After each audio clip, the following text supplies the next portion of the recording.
This year, turn your resolutions into reality.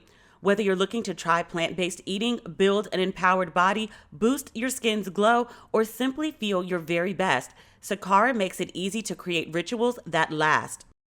Sakara is a wellness company rooted in the transformative power of plant-based food. Their organic, ready-to-eat meals are made with powerful plant-rich ingredients, and they are designed to boost your energy, improve your digestion, and get your skin glowing. I was just on their website. They have so much good food. There's a sweet potato-based Thai burger. There's a Zen zucchini muffin. They've got sexy cinnamon rolls, truffle kale salad, and wild mushroom toast. Along with delicious plant-based meals, Sakara also offers daily wellness essentials for optimal nutrition. Sakara's supplement packs, called The Foundation, and their Metabolism Super Powder deliver support for gut health, energy, immunity, and healthy skin. And right now, Sakara is offering our listeners 20% off their first order when they go to sakara.com/ratchet or enter code RATCHET at checkout. That's Sakara, SAKARA.com/ratchet to get 20% off your first order. Sakara.com/ratchet. Ladies and gentlemen, boys and girls, you are listening to Ratchet and Respectable with Demetria L. Lucas. Oh my God! I'm recording this on Friday morning at 1:43 a.m. We're 3 days out, little less than 3 days, from the debut of Don't Waste Your Pretty, and it's like starting to hit me like, holy shit, D, you got a whole film. Feels very, very, very surreal. And there's so much going on behind the scenes that it's hard to just breathe, sleep. That's not something I know much about lately. I've just been in go mode for so long that I haven't really had a chance to take it all in, but it's like starting to hit me. Like my friends are sending me videos from all over the country saying they're listening to the radio and they heard drops for Don't Waste Your Pretty, or watching ESPN. My dad said he was watching ESPN and an ad for Don't Waste Your Pretty came on, and he was like, did I hit the remote? Like, it's on ESPN? Another friend was in a taxi. He was like, D, it wasn't even a long taxi ride, and I heard the commercial twice. God, but it's just so surreal. Like, I remember writing it.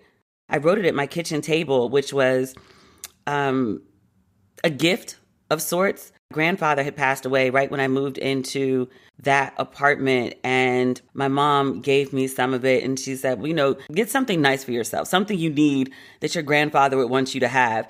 And she'd called me when I was standing in Bed Bath & Beyond to tell me that he passed away, because literally I just moved into this apartment. But my place before, the place I lived in for 15 years, I had a kitchen counter, so I didn't have a kitchen table in my new place. I spent a lot of time in Detroit hanging out with my grandparents, and either my grandmother's bedroom, which had the good TV, or in the kitchen. When I was with my grandparents, I spent most of my time in those two spaces. And so hanging out with my grandfather, just at the kitchen table, like eating peanuts and watermelon and fried chicken and, you know, watching the news, like his favorite program of all time. That and anything with black people, colored people. He called them colored still, colored people on TV were very good memories. So I was like, I think my grandfather would want me to have a place to, you know, eat at. But my kitchen table turned into a de facto desk. I wrote and rewrote Don't Waste Your Pretty while sitting at that desk.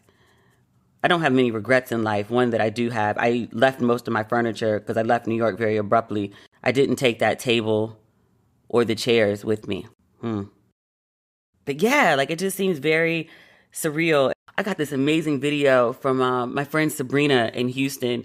I've known Sabrina since, 2002, 2003.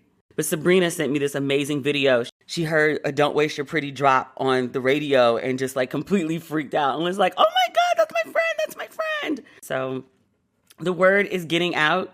I'm very excited about that. Bebby Smith, who was on the podcast a couple weeks ago, she did a great unboxing video, which let a lot of other people know about the film. One of my favorite snacks, he sent me a video congratulating me on the new film and encouraging people to watch it. And I was like, look, promo for this film, all hands on deck. Like everybody's pitching in to make sure that this is a success. So I hope that it is received as well as it's being promoted. Put a lot of work into this book and this brand and this film in the last, 8 years now? It's amazing just to know where it started at my kitchen table, and it's taken me so many places over the years. Not even I think. I've been on Good Morning America 9 times, and every time it's because of Don't Waste Your Pretty. They bring me in as an expert to talk about dating and relationships. This book has paid my bills at various intervals, either from initial sales or speaking engagements purchased to turn into a film. It's been an amazing ride, and I don't really think about it because it's my life. I just, live it. But it's just, I don't know, starting to hit me like the last couple days, and I'm like, wow, this is actually kind of awesome. I hope that you tune in to TV One on Sunday, 8/7 Central. People keep asking me what I'm going to do to celebrate the film, and I was like, I'm going to sleep. The work is done. I've done the work. I'll celebrate it another time. But people are like, oh, you're going to have a watch party? You're going to have a party? Nope. I'm going to clean up my apartment. I'm not really drinking right now just because I have so much going on. I may have a glass of champagne, but that's about it. I'm not planning to do anything or dress up or anything like that. I just really, really tired. I want to go to bed. So that's the plan. But please tune in. Please tune in.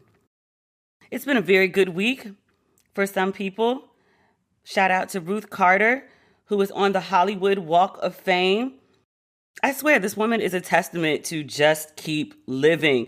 I didn't know her name before Black Panther, but when she started getting so much attention and so much acclaim and they started running the resume, I was like, oh my God, I've probably seen every movie that Ruth Carter has ever worked on.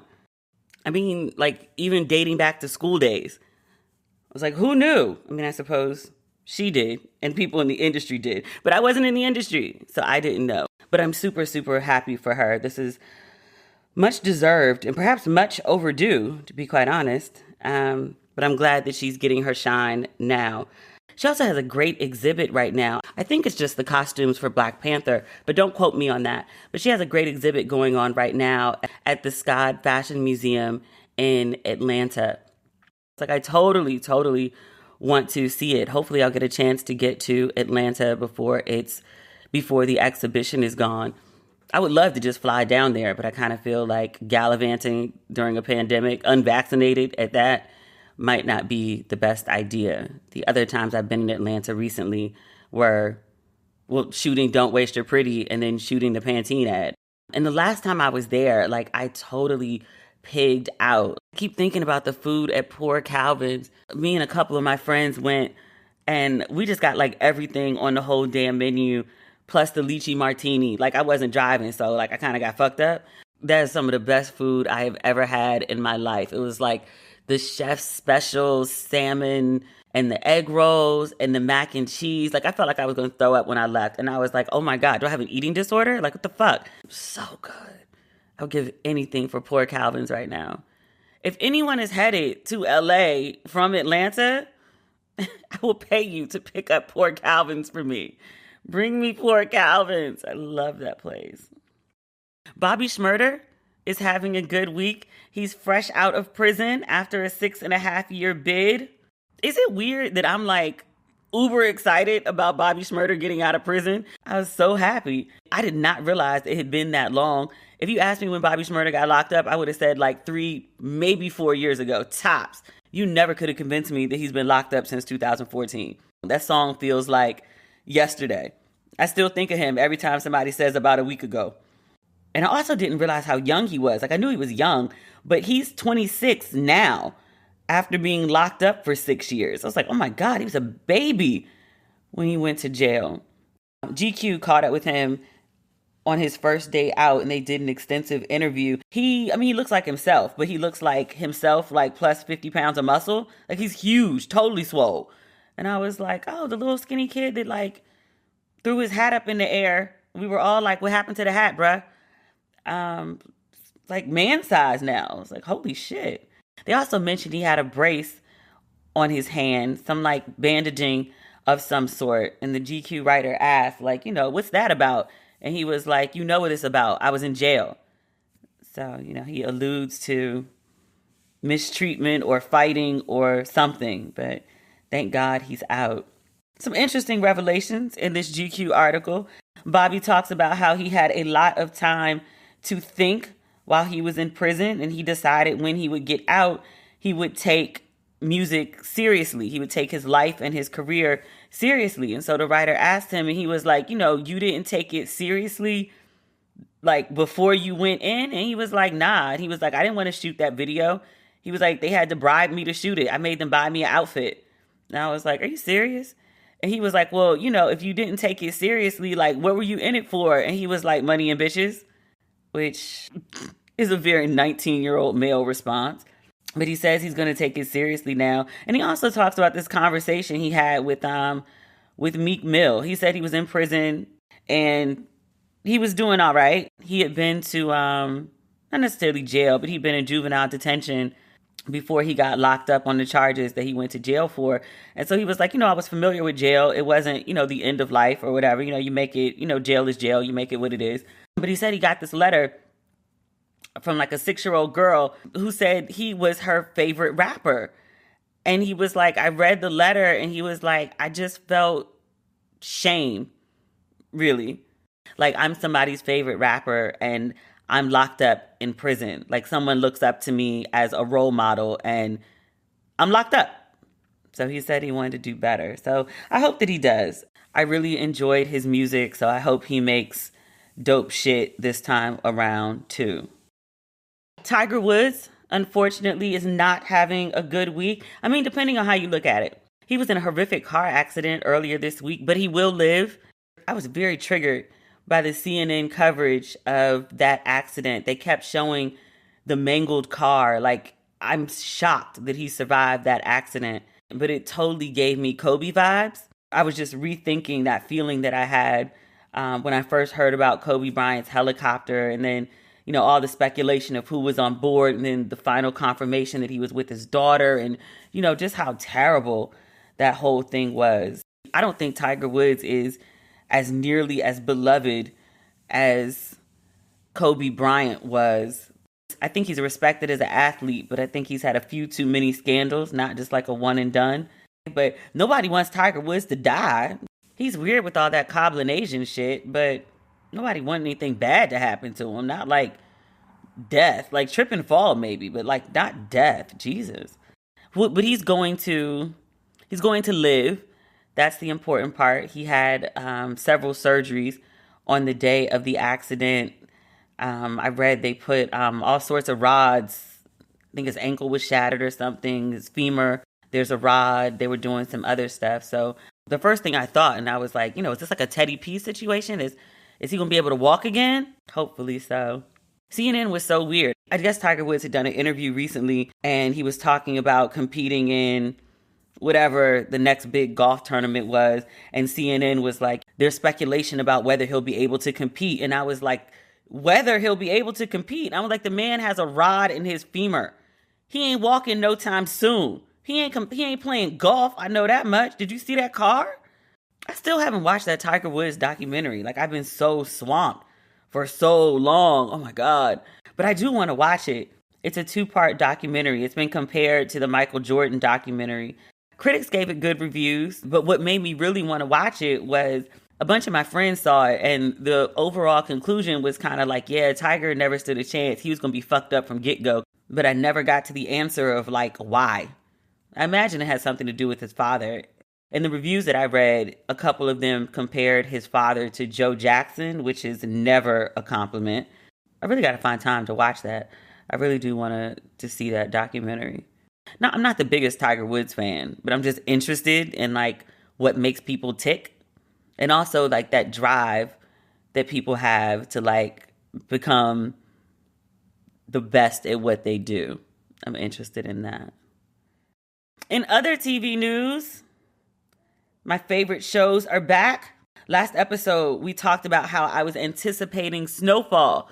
And we had Amin Joseph, who plays Uncle Jerome, We had him on the episode to tell us what to expect for season 4. I did get a chance to watch the season premiere of Snowfall. They had 2 episodes, and Snowfall is one of my favorite shows. So I was packing Don't Waste Your Pretty boxes, actually. Like, this thing is all hands on deck.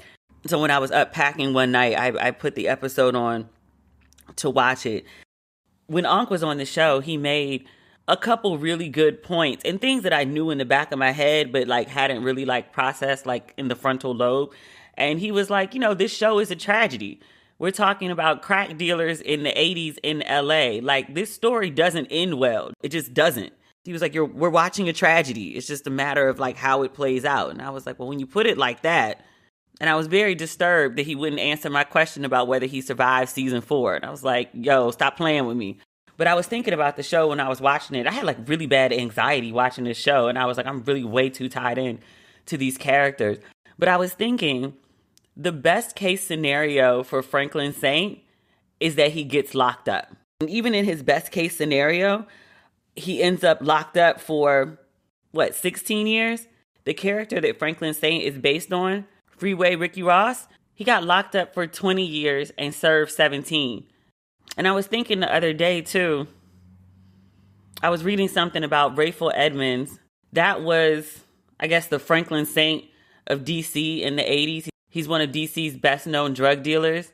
He's alleged to have been making $2 million a day at the height of his drug organization.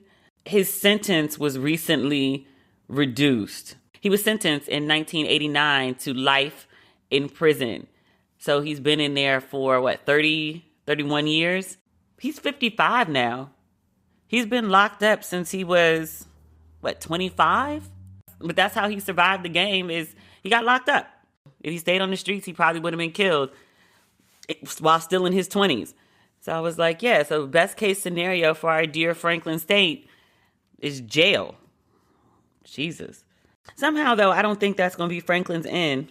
Just some of the choices that the writers have made in the course of this show, I don't think Franklin survives through the final episode of the show. I think Franklin goes out with a bullet. Just so sad. That's my prediction for the show. Whatever the final season is, I think he's going to die. I know for certain, even without ever talking to a writer for the show, that a lead character is going to die this season. And I think it's going to be Aunt Louie or Uncle Jerome. I thought Jerome's days were numbered once Franklin's dad came back into the picture, because he and Jerome served the same function in Franklin's life, and so thusly in the show. And the dad is developing his own storyline this season, and I was like, yo, I really think Unc is about to die.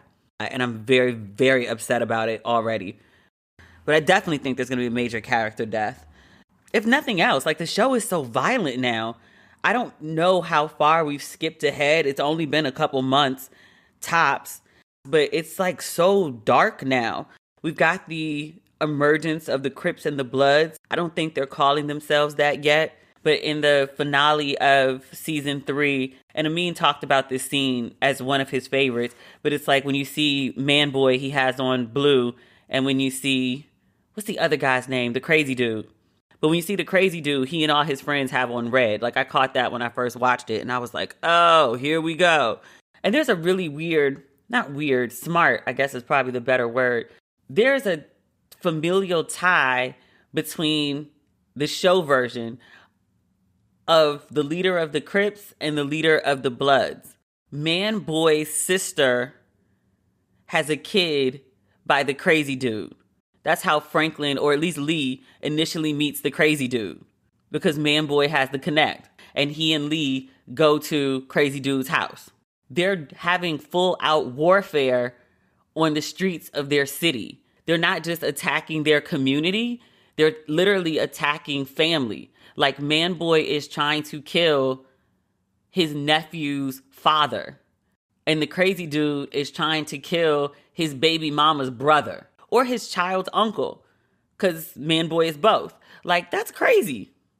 And crazy dude is just like, I mean, he's crazy as shit. Like, we knew, like, from when he had dude locked up in the bedroom that he was crazy. But I was like, you're stringing people up crucifixion style in the middle of the hood? Like, we're there, bruh? We're there?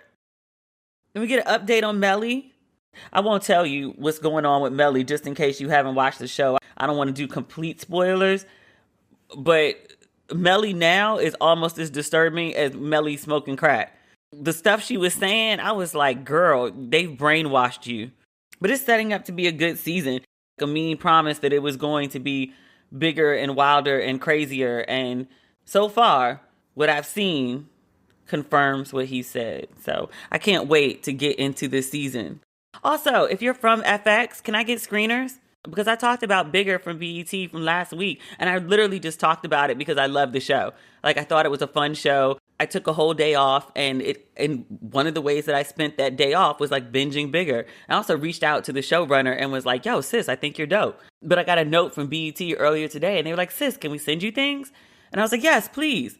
FX, please make it easier for me to watch your show and to talk about it. I don't mind talking about the show because I love the actors and I love the show. But if you can make it easier for me to see it, that would be great because my life's a little crazy right now.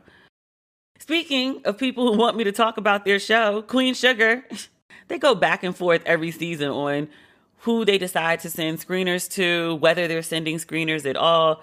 Apparently, I've made the cut this year, so they're sending me screeners, which I was like, thank you. Because otherwise, I don't know how I watch the show. I don't have cable. I'm still trying to figure out how to watch Don't Waste Your Pretty, by the way. My friend does the PR for Philo, Philo, and she was like, they have TV One, and it's free for 7 days. So that's probably how I'm going to end up watching my own film, at least on TV. I've seen 2 cuts of it so far. I think what airs will be a slightly different version. At least I hope so, because the last one I saw, my credits weren't right, as per contract. So I hope they get that straightened out. We have people working on it. But thank you to whoever it owned decided I should be on the list this year. I genuinely appreciate you. I'm not being an asshole, because otherwise I wouldn't have been able to watch Queen Sugar. The second episode of the season aired last night. I watched the first one. I don't know where I watched it. Mr. World Premiere. I love my Borderlones. I was so happy to see them. I genuinely feel like they're family, which is really weird for TV characters, but I really, really, really enjoy them. I was like, oh, high five, Uncle Hollywood. It's the small things that bring me joy. I was even happy to see Nova. And I don't really care for Nova because she tries it. But I was actually happy to see her too. Her and her new boo, or her old boo, that was actually somebody's husband, but is now officially her living boo. She's getting very humbled this season, though, which she deserves. She called herself going to a cookout to meet her white boo's family, and that didn't seem to go over very well. And I was like, did you think that it would? She was scared they weren't going to like her because she's black. And I was like, you don't think maybe like the adulterous affair had anything to do with it? No, not at all. You don't think that's a factor? That she was at the event and old boy's ex-wife showed up because she's the mother of his kids. They were married for quite some time. People feel like she's family because she is. You got a divorce, but you got kids with people. You still family with them. But white ex-wife let Nova have it. And Nova just looked like, you will not speak to me this way. Yeah, she kind of got a right to. Like, she divorced the husband because he was trifling. But you knew he was married, and she knows that you knew he was married. You could get some too. You could get some too. You deserved some too, sis. Some people be like, well, the other woman didn't take vows, but she knew he was married. I ain't saying fight her, but curse her out? You got that coming. Easy. Easy. Just take that out. And I love Charlie's storyline. I think the writers were really, really smart to bring in an antagonist for Charlie that was essentially another Charlie, because Charlie is very, very intelligent and she's able to outsmart nearly everyone that she's come in contact with in various ways. But now Charlie has met herself, essentially. This new woman is amazing. She's like evil Charlie. You remember the mother mistress from Underground? I cannot remember her name on the show. Ernestine? Don't quote me. But she was the mother on Underground, and she was also having the dom sex with her master, which I was like, this show is weird as fuck, but I love it. That's Charlie's nemesis on Queen Sugar. She's a beautiful woman. She's perfection. She's so, so pretty. I'm happy to see her working. But she giving Charlie a run for her money, and I was like, yes, yes. Back in my editing days, like I was doing fiction and, it's romance novels, but you still have to conform to some, norms of the story. There has to be a protagonist, there has to be a love interest, there has to be an antagonist, all of that. But one of the things that makes a good hero is a good antagonist.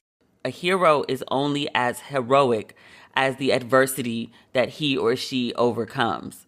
So if you really want to make someone heroic, you got to put them up against someone who gives them a fierce fight. And if they can overcome that, then they're genuinely heroic. Like Superman. Leaping over a rock is nothing. Leaping over a mountain is something. A crass analogy, but you understand. I also found myself having a really weird reaction to the COVID storyline in the show. And without giving anything away, like the show, this season tackles the early days of COVID and all of the different reactions, like the people who take it super seriously, the people who are like, it's not that serious. But Aunt Vi has a pie shop, and there's a mandate that she needs to close her shop in order to protect herself and her customers. But in the final scene of the second episode, she puts a sign in her window that says closed until April 1st. And I had this weird visceral reaction. Like I teared up. Like I wanted to cry because it kind of reminded me of our general naivete about COVID a year ago.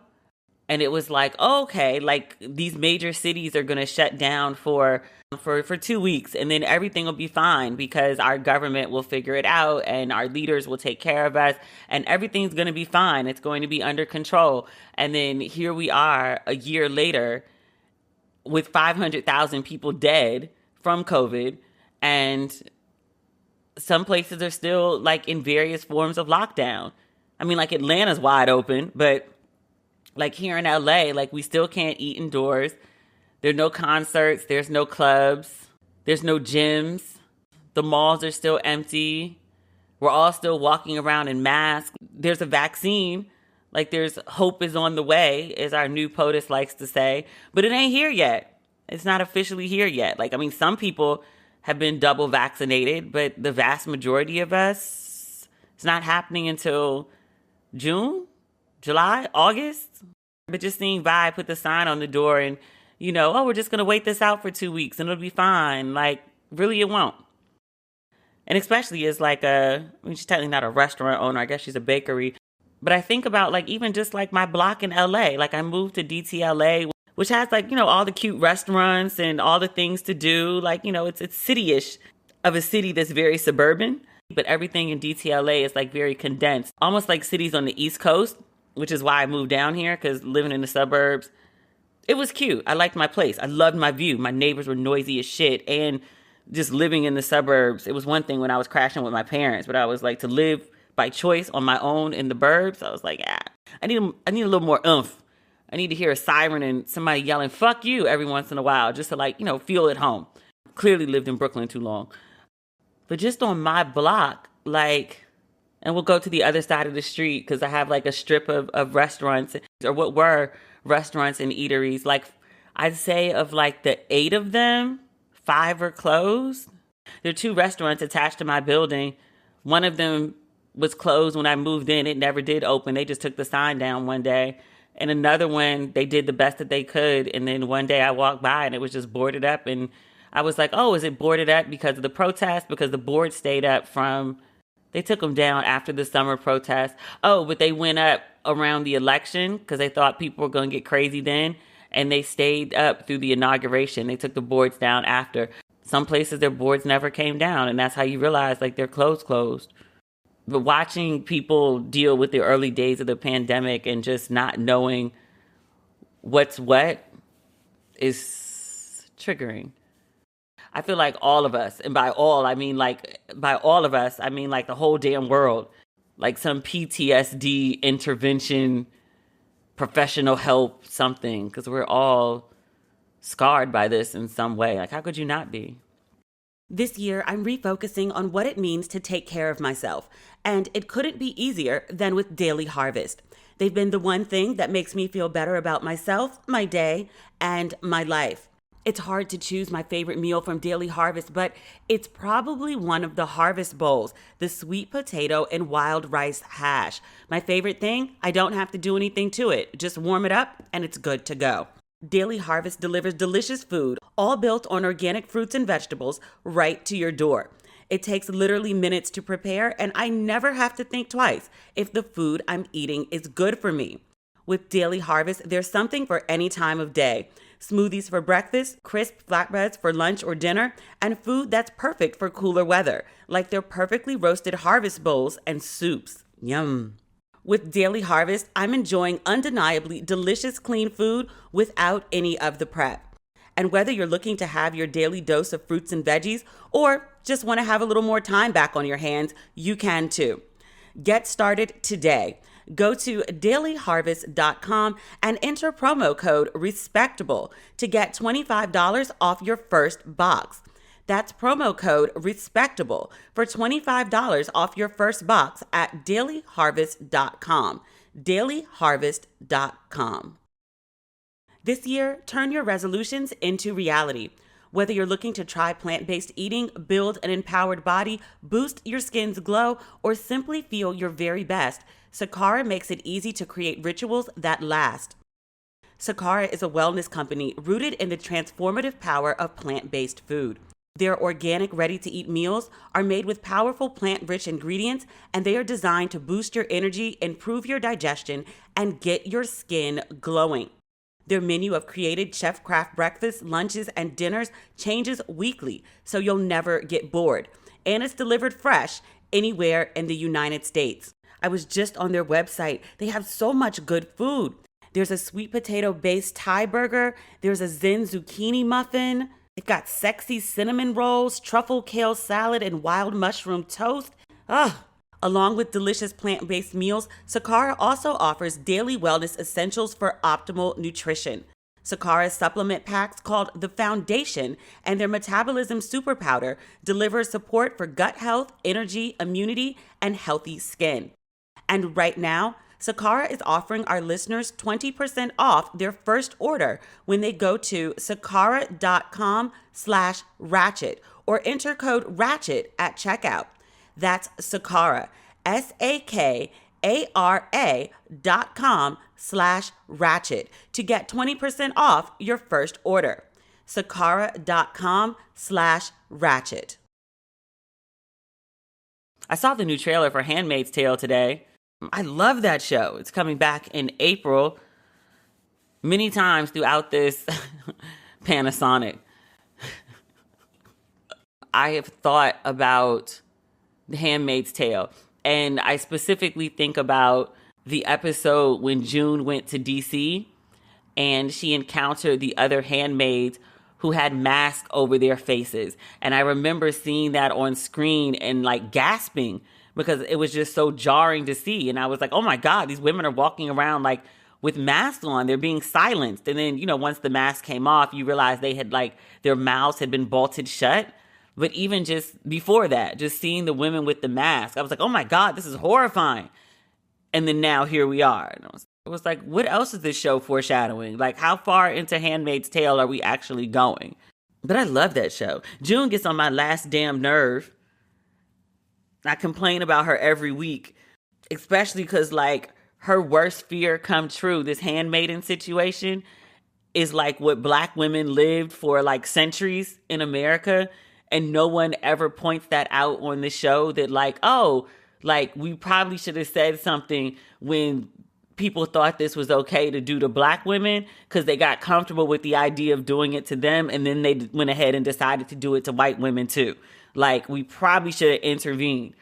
I think of that poem, which I think is about the Holocaust. I could be wrong, but it's when they came for them, I'm butchering this, but when they came for them, I said nothing. When they came for them, I said nothing. And then when they came for them, I said nothing. And when they came for me, there was nobody left to say anything.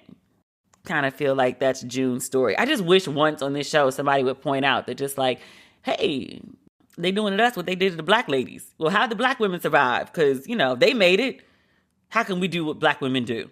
I just want black women to be given credit for like surviving the crazy. Because these white women are like, what do we do? What do we do? What do we do?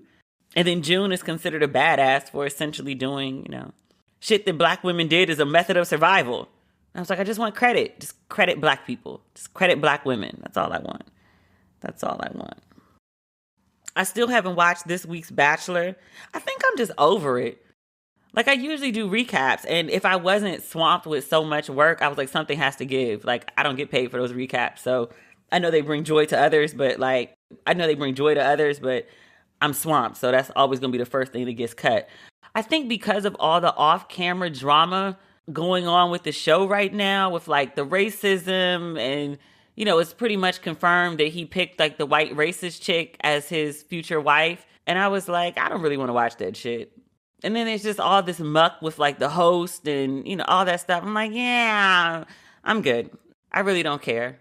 Because I said from the beginning, like, I was like, oh, I'm going to do video recaps of the show because it's a black guy. But then I saw the black guy and he was like, I feel so much pressure because black people want me to do this and white people want me to do that. And then I'm both. I'm a panda. And I was like, Negro, you just going to pick a white woman. Just go on and say that. And then he did an interview where he was like, I'm upset that people just assume I'm going to pick a white woman. And I was like, oh, so there's hope for a black girl. I was like, well, let me tune in. And then I got sucked into the show and then just all the drama. I'm just like so over it. I was like, I just want to watch like, a messy TV show. I don't want it to be messy like in actual life, which all TV shows are. But I was like, but I don't want it to spill out into the public. That ruins the experience for me. I will give Matt credit, though, like for all the drama that's been going on with the show. He started off very much trying to toe the line and was like, well, let's hear both sides because we don't have all the facts. And these allegations can really ruin people's reputation. So let's see where it goes.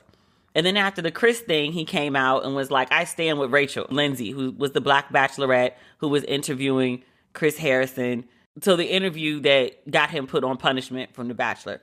So Matt did come out and make a statement on Instagram because that's where all great statements are made these days. Matt says, quote, the reality is that I'm learning about these situations in real time, and it has been devastating and heartbreaking, to put it bluntly. Chris's failure to receive and understand the emotional labor that my friend Rachel Lindsay was taking on by graciously and patiently explaining the racist history of the antebellum South, a painful history that every American should understand intimately, was troubling and painful to watch. As Black people and allies immediately knew and understood, it was a clear reflection of a much larger issue that the Bachelor franchise has fallen short on addressing adequately for years. So good for him for speaking out, I guess. Like I said, it's all but confirmed that, like, he picked the white chick. It's like 90% confirmed. It's everything but the pictures. But it's like, you had all these options for women in the house, many of them melanated. You decided to discard all these other women and go for the white girl who also happens to be racist. Like, that makes you look crazy. I kind of made peace with him choosing the white girl because his mom is white. So I really wasn't expecting anything else. There were some white women in the house that I thought were cute and had good energy that I wouldn't have been mad at. But I was like, you went for the white chick that goes to like old style plantation parties. And her parents are definitely Trumpers. She's liked some MAGA content online. But I was like, this is the white woman you chose? There's a lot of think pieces to be written about that. I don't know. I'm just not interested in it. I think if I had downtime, I might try to give it a watch, but it's nothing that I can prioritize. I also got caught up on This Is Us because I love This Is Us. The last episode about like how they handle their newborns. Yeah. I really only care for the show when it focuses on the Black Pearsons. It is what it is. The Kate storyline just doesn't do it for me. Kevin is far more tolerable than he used to be. I'm really not that big a fan of Madison. Maybe the babies will change that. I don't know. Doubtful. I guess we need to talk about some real life ratchet shit this week. I've only been marginally following the news for the last few days. This latest Don't Waste Your Pretty drop has literally consumed my life. Good problems, because I could drop merchandise that nobody bought, and that would be a big problem. Thankful to do it, but I did this surprise drop on Tuesday night. Like, I just put a ton of sweatshirts on the site and was like, have at it. May the odds be forever in your favor. And as of Friday morning, there's stuff left. Most of the smaller sizes are gone. If you're a large to a 4X, there are still sizes on the site. But literally, like, press pause and go to the site now to get your merch, because I don't know what happens after Sunday. And I have no plans for a third drop. I didn't have plans for a second one, but like a lot of people asked about the shirt. So I was like, well, let me figure it out. Probably not doing a third drop. And I'm dead serious, because like after this, I'm going on vacation.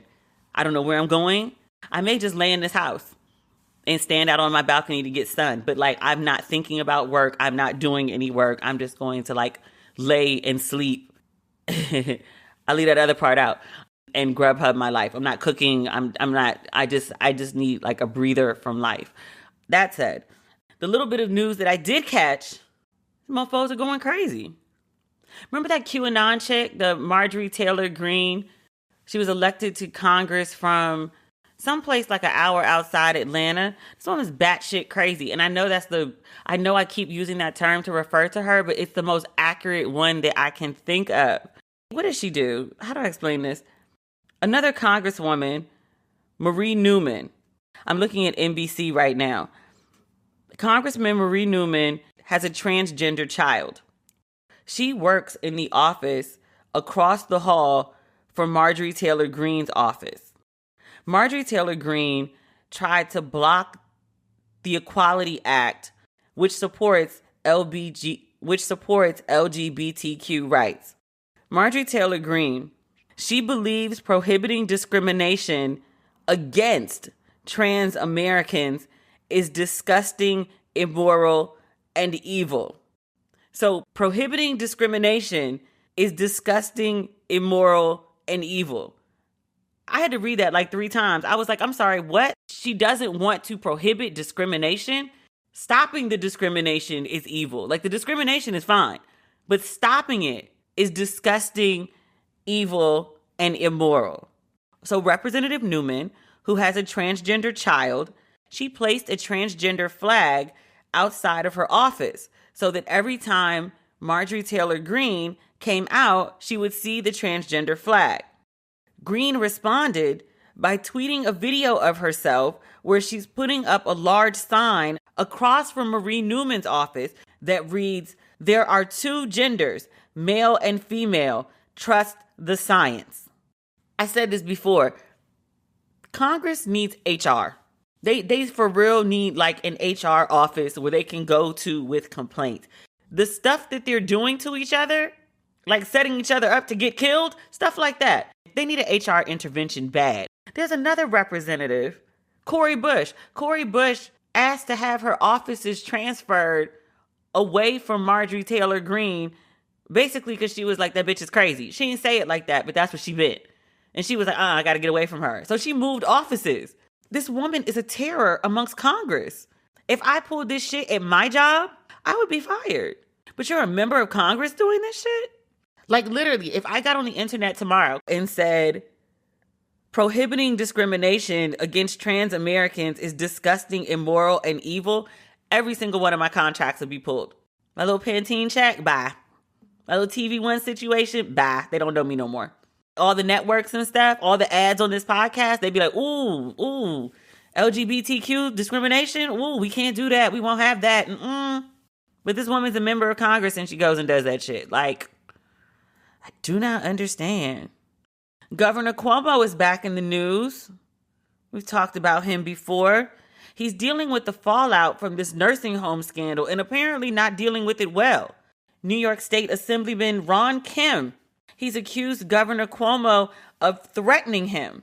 He says Cuomo told him he would destroy him in retaliation for Kim criticizing Cuomo's handling of COVID-19 in nursing homes. And meanwhile, because of that nursing home scandal, the FBI and federal prosecutors in Brooklyn have reportedly opened an investigation into the Cuomo administration's handling of nursing home deaths during the pandemic. Cuomo has acknowledged that his decision to withhold the data was a mistake. He said it created a, quote, void in accurate information about the toll of the virus. created a void in accurate information. Nigga, you lied. Next time somebody be like, Demetria, you lied. I'm be like, no. I created a void in accurate information. This is up there with alternative facts. Still love Chris, but I loved me some Governor Cuomo. But sir, you trying it right now. You are trying it. You had potential POTUS status, and this isn't helping the bid, sir. Cuomo has refused to apologize. He insists that neither he or his administration did anything unethical or illegal. This is one of those times I like to go back to like Dave Chappelle when he was talking about his situation with Netflix and Comedy Central and I think HBO Max when they were running his content and he wasn't receiving a check or even a heads up that the content was coming out. And he was like, yes, there's a contract in place. And yes, I signed it. And he was like, because you can do something doesn't mean you should. And so in the case of, Cuomo here, when he says, well, it wasn't unethical or it wasn't illegal, but was what you did the right thing to do? I think that counts. I do think that counts. Governor Cuomo is also dealing with another scandal. He's denied allegations from a former aide who's accused him of sexual harassment, including an unwanted kiss, Lindsay Boylan. She alleges that in 2018, Cuomo kissed her on the lips following a one-on-one briefing in his New York City office. She wrote an article for Medium, a lengthy essay with many receipts, screenshots of conversations that she had at the time about things that were improper and Governor Cuomo's behavior. Let's read from Medium what Lindsay Boylan has to say. This came out yesterday, Thursday. I'm not going to read the whole thing because it's really long. She says at one point, the governor suggested to her, quote, let's play strip poker. She says they were flying home from an October 2000 event in Western New York. She alleges, quote, Governor Andrew Cuomo has created a culture within his administration where sexual harassment and bullying is so pervasive that it is not only condoned but expected. So she initially started talking about this in a series of tweets back in December. And she said the reason that she spoke out is because another former Cuomo staffer had confided in her that she too had been the subject of the governor's workplace harassment. And seeing Cuomo's name floated as a potential U.S. Attorney General did not sit well with her. She said when she joined state government in 2015 as a vice president at Empire State Development that she was warned from a friend, quote, be careful around the governor. She met him for the first time at the top of 2016, and she says she was surprised by how much attention he paid to her. She says her boss pointed out to her that the governor had a crush on her. She said the governor had started calling her Lisa in front of colleagues. Lisa was the name of his rumored former girlfriend. People at the office said that this woman looked just like the girlfriend, so she was very uncomfortable. She said it was degrading that the governor was calling her by his alleged ex-girlfriend's name. She said she would complain to friends that the governor would go out of his way to touch her on her lower back, arms, and legs. She told her mother what was happening. Her mother texted her, he is a sexist pig and you should avoid being alone with him. She provides the screenshots of the text from her mother. She also has screenshots of the exchange about being called Lisa in the office. She said the governor's behavior made her nervous, but she didn't fear him until December 2016. She'd gone to a work event to celebrate the holidays. The governor spotted her in the room, and as he began to approach her, she moved away. She said just after that, she got a phone call from an unlisted number. It was the governor's body person. He asked her to go to the Capitol because the governor wanted to see her. She agreed to see him. She said she was escorted into the governor's office. This is his Albany office. And she said the governor entered a room from another door. We were alone. And she says at one point, he pulled out a box of cigars and smirked. He said that President Clinton had given those cigars to him when he served as the Secretary of Housing and Urban Development. And she recognized that it was a 2-decade-old reference to President Clinton's affair with Monica Lewinsky. If you recall, if you're a certain age, I'm sure you do, Clinton used the cigars in place of himself when pleasuring Monica Lewinsky. She says the governor must have sensed her fear because he finally let her out of the office. She says in 2018, she was promoted to Deputy Secretary for Economic Development. She said she initially turned the job down, not because she didn't want the responsibility, but because she didn't want to be near the governor. She said she finally accepted the position at the governor's insistence with one requirement. She would keep her old agency office and remain on a separate floor from him and his inner circle. She does point out that the governor's quote and unquote pervasive harassment extended just beyond me. He made unflattering comments about the weight of female colleagues. He ridiculed them about their romantic relationships and significant others. Oh, and this is when she details this kiss. She said, I tried to excuse his behavior. I told myself it's only words. But then she had this one-on-one briefing with the governor to update him on some work stuff. She says they were in the New York City office this time. And she says as she got up to leave and walked toward a door, quote, he stepped in front of me and kissed me on the lips. I was in shock, but I kept walking. She says after that incident, she would start going to work and she'd feel nauseous every day. And then finally in September of 2018, she sent a mass email informing staff members of her resignation. And she says after the tweets about the governor, 2 other women reached out to her with their own experience. One described how she lived in constant fear, scared of what would happen if she rejected the governor's advances. The other says she was instructed by the governor to warn staff members who upset him that their jobs could be at risk. This is ungood. This is very ungood. And the receipts, the conversations with her mother, the complaints about being called another woman's name. She doesn't have any receipts for the kiss, but I don't know that she needs them. For the obvious reason I say it doesn't look good because, harassing women at work is horrible and terrible and trifling. I have been sexually harassed at a job before. It is not a good feeling. How the mighty fall so quickly, my God. A year ago, we were hailing this man for potential POTUS status. And now here we are. Ah, well. I hope ma'am is okay. I'm glad she spoke out. And if these accusations are true, which the emails, these accusations are true, he doesn't need to be in office anymore. Like, sexual harassment is a very serious thing. Between this and the nursing home scandal, like you harassing women at work and killing grandma? Choose a scandal, sir. Choose a scandal. Don't do all the scandals. Choose one. Whether it's taking a walk around your neighborhood, running errands, or venturing out on your own, you always want to feel safe. With Birdie, you can keep doing what you love with added peace of mind. Birdie is a personal safety alarm designed to be easy to carry and simple to use. When you activate your Birdie with a quick pull, the alarm will emit a loud 130 decibel siren and flashing strobe light to help deter an attack. Unlike pepper spray or other deterrents, Birdie is no danger to you. Feel confident to use it without the worry. Now, I haven't had to use Birdie in an attack, but I tried it out. That thing is loud.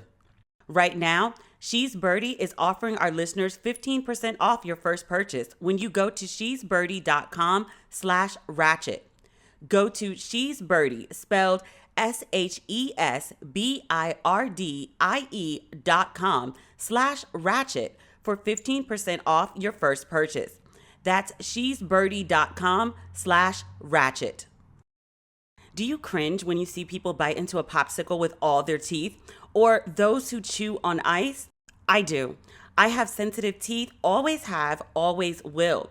And sensitive teeth also meant that whitening strips never worked for me. My teeth hurt for hours after just one treatment. So when I saw a local company called Snow say they'd spent over $1 million to create a teeth whitening kit designed for people with sensitive teeth, I decided to put them to the test. Snow whitens teeth in 9 minutes per day, and you'll see results in just 3 days. Snow is specifically designed to be pain-free for people like me with sensitive teeth. And Snow comes with a 6-month supply of whitening serum, so anytime your smile needs a touch-up, you're good to go. If you're a regular listener, you know I am obsessed with teeth and I want my teeth white. Snow worked for me. If you have sensitive teeth like me, you need to go to trysnow.com right now and use my code RATCHET for 15% off. Thank you, Snow, for being a sponsor of this episode. Is there something interfering with your happiness or maybe something preventing you from achieving your goals? If so, I totally can relate. And BetterHelp is here to, well, help. BetterHelp's mission is making professional counseling accessible, affordable, and convenient so anyone who struggles with life's challenges can get help anytime, anywhere. BetterHelp will assess your needs and match you with your own licensed professional therapist. And you can connect in a safe and private online environment and start communicating in under 48 hours. BetterHelp is not a crisis line. It's not self-help. It is professional counseling done securely online. And it's very easy to use. I love how simple the platform is. I want you to start living a happier life today. As a listener, you'll get 10% off your first month by visiting our sponsor at betterhelp.com/ratchet. Join over 1 million people who have taken charge of their mental health. Again, that's BetterHelp, HELP.com/ratchet. Last but not least, I want to talk about Andre Leon Talley once again. We talked about him either Tuesday or last week. I can't remember which one. It's all running together now. But he is back in the news. The New York Times did an expose on his housing woes. They were trying to figure out how a man of Andre Leon Talley's professional stature, his great influence, ended up in this situation where he's 72 and about to be evicted by the former CEO of Manolo Blahnik. It's an ugly story. And it's about Talley, but it's also about like the nature of fashion. Let me just read what the New York Times says. In describing ALT's situation, the Times summarizes, in some ways, the suits are simply the latest cautionary tale about the problems of mixing work and friendship. But more broadly, the problem with the house throws light on a pattern of behavior long endemic in the fashion world, in which gifts, favors, and influence were the currency of exchange. Often it was hard to tell what was business and what was personal. The Times talks about basically all the free shit that editors get. So like a free bag here and there, or a free trip to a show in a faraway country with first-class ticket and hotel in exchange for a review. But the Times says that Mr. Talley's situation shows that such arrangements, always unspoken, help carve out a wider slippery slope. And it's easy to lose your footing and slide all the way to the bottom. They talk about how Andre Leon Talley and the former CEO of Manolo Blahnik, Mr. Malcolmus, how they were good friends at one point, and how in his memoir, ALT mentions Malcolmus on multiple occasions. They had a long-term friendship. Malcolmus had looked out for him on many, many occasions. So yes, shoes, and yes, this house, but at one point also a car. ALT's credit was really bad. He's had 3 bankruptcies. So they'd had previous arrangements where Andre had given them money so that they could be the front for him to get what he wanted because his credit was not so good. They talk a lot about the perks of working in magazine world. I worked for the wrong magazine. I did not get these perks. There were perks to working at Essence, but it was not this. He says at Condé Nast, where Mr. Talley began working in 1988, salaries were often supplemented by clothing allowances, car services, and deep expense accounts. Mr. Talley writes in his memoir that when he wanted to buy a home for his grandmother in Durham, North Carolina, Anna Wintour, his then boss, asked the Condé Nast chief executive to give Andre an interest-free loan. When ALT gained a health-threatening amount of weight, Miss Wintour arranged for Vogue to pay for a 3-month visit to Duke Diet and Fitness Center. ALT went back 2 more times, each time thanks to Condé Nast. Essence would never. The Times says that against this backdrop, the idea that a friend, albeit one whose business was visibly intertwined with Mr. Talley's business, would offer to step in and help him buy a house when he got into trouble probably didn't seem outlandish, especially because Mr. Malcolmus had acted as his proxy before. There are a few more details in this Times piece that were not in the other. So apparently at one point, Malcolm X and ALT had a contract, and that contract expired in 2014. But ALT continued to live in the house. And previously, Malcolm X had asked that he move, and he refused. And so it comes down to this lawsuit. I mean, I'm no lawyer, but I would guess that as there is no paper trail, I would guess that as they had a contract that is now expired and has been such, and Malcolm X actually has the title to the house, that this is probably going to be decided in Malcolm X's favor.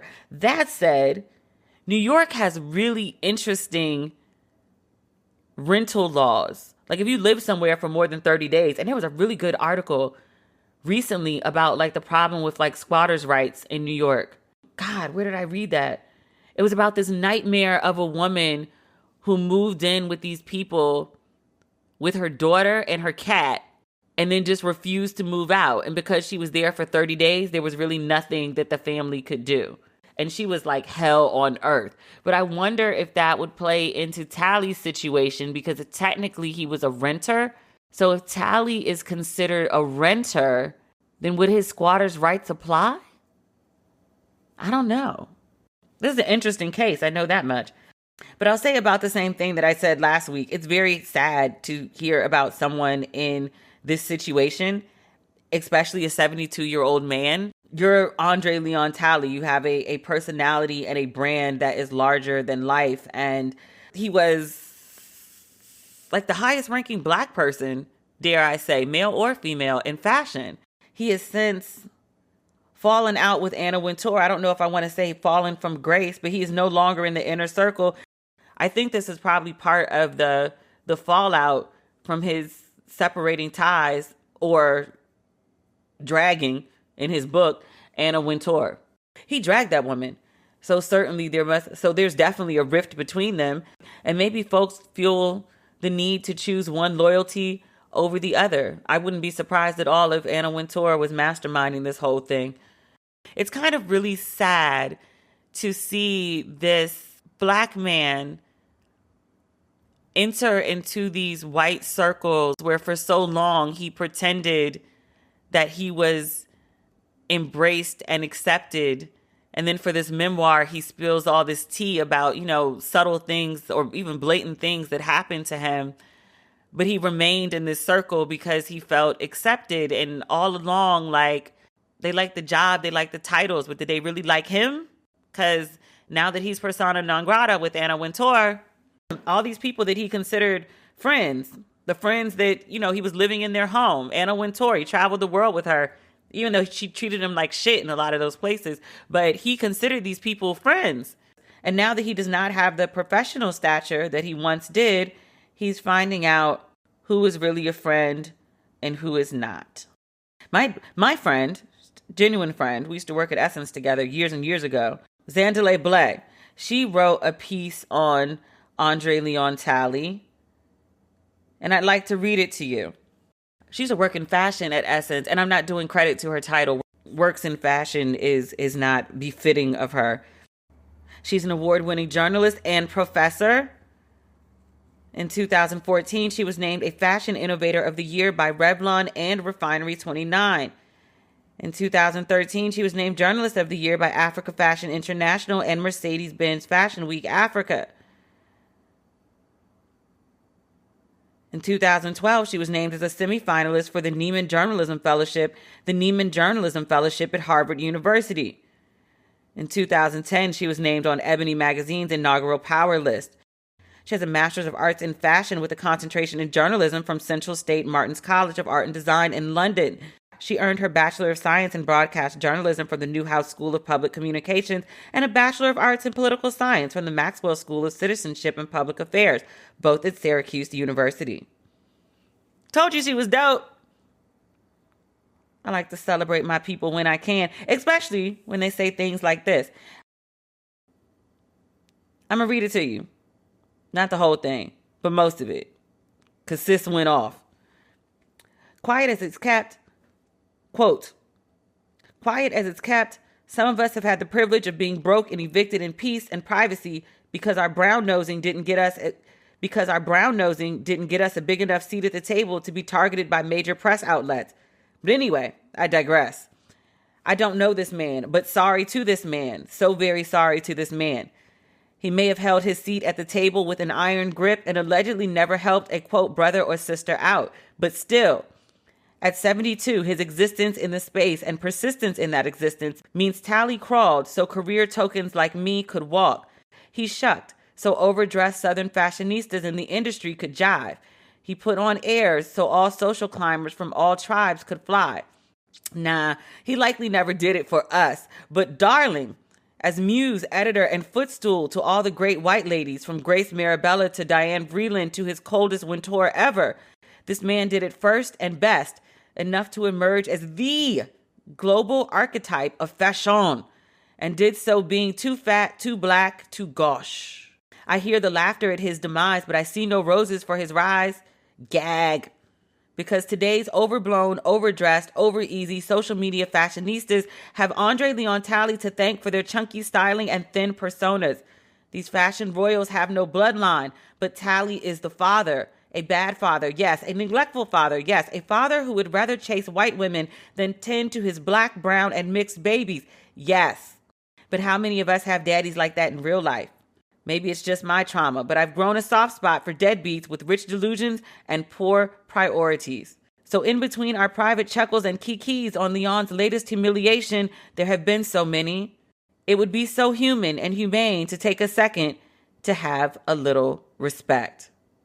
Respect for an elder, respect for revenge, respect for failure, respect for loneliness, respect for friendlessness, respect for lovelessness, respect for shallowness, respect for pain, respect for imperfect bodies, respect for imperfect paths, respect for the table, respect for the seat, respect for hypocrites.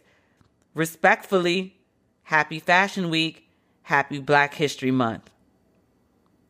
Sis snapped. Zandalay, motherfucking blay. So that is it for this week's episode of Ratchet and Respectable. Thank you for tuning in, and please tune in to TV1. You knew it was coming. Please tune in to TV1 this Sunday, February 28th, 8/7 Central, TV1. If you'd like merch as a little souvenir for the film, please go to demetriallucas.com or don'twasteyourpretty.com or demetrialucas.com. Either or, same site. But if you'd like to get merch, it is there. The mugs, the signed copies of the second edition of the book, and then also what we have left of the hoodies, especially from the large to 4X sizes. So if you got titties, we got a shirt that can fit over them comfortably. You got to stuff them in there. That's not comfortable. I know.